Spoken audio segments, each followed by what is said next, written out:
বিরোধী দল ছায়া সংসদ করার এই সংস্কৃতি উন্নত বিশ্বে আছে। যদি তা করে সেটাকে স্বাগতম জানাই। সংসদ সদস্যদের শপথ গ্রহণ অনুষ্ঠিত হবে ইনশাআল্লাহ আগামীকাল সকাল 10টায়। এটাও সাংবিধানিকভাবে স্পিকার অথবা ডেপুটি স্পিকার অ্যাভেলেবেল না থাকলে বা তারা অপারগ হলে বা তাদের মনোনীত প্রতিনিধি যদি না থাকে, সেই ক্ষেত্রে দ্বিতীয় অপশন হচ্ছে প্রধান নির্বাচন কমিশনার শপথ পাঠ করাবেন। সেই হিসাবে আগামীকালকে সকাল 10টায় জাতীয় সংসদের নির্বাচিত সদস্যদের শপথ গ্রহণ অনুষ্ঠিত হবে। এইটা প্রধান নির্বাচন কমিশনের সাংবিধানিক এখতিয়ার আছে।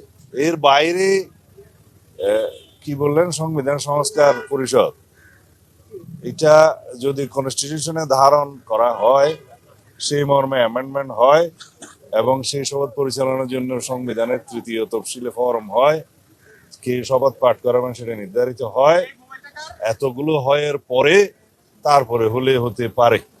ভাই, আরেকটা বিষয়, মন্ত্রিসভা কি চূড়ান্ত হয়ে গিয়েছে? আর কত সদস্য হতে পারে? আমরা বিভিন্ন গণমাধ্যমে দেখতে পাচ্ছি আগামীকাল পর্যন্ত অপেক্ষা করা যাবে না। আরেকটা বিষয় হলো, বিরোধী দল ছায়া সংসদ করছে, এই বিষয়টি কিভাবে দেখছেন? বিরোধী দল ছায়া সংসদ করার এই সংস্কৃতি উন্নত বিশ্বে আছে। যদি তা করে সেটাকে স্বাগতম জানাই। তাহলে এখন কি আমরা কবে নাগাদ জানতে পারবো মন্ত্রিসভায় কারা আছে? আপনি আইনমন্ত্রী হচ্ছেন এমন কি শুনতে পাচ্ছি। সমস্ত প্রশ্ন আমি শুনি নাই, ধন্যবাদ।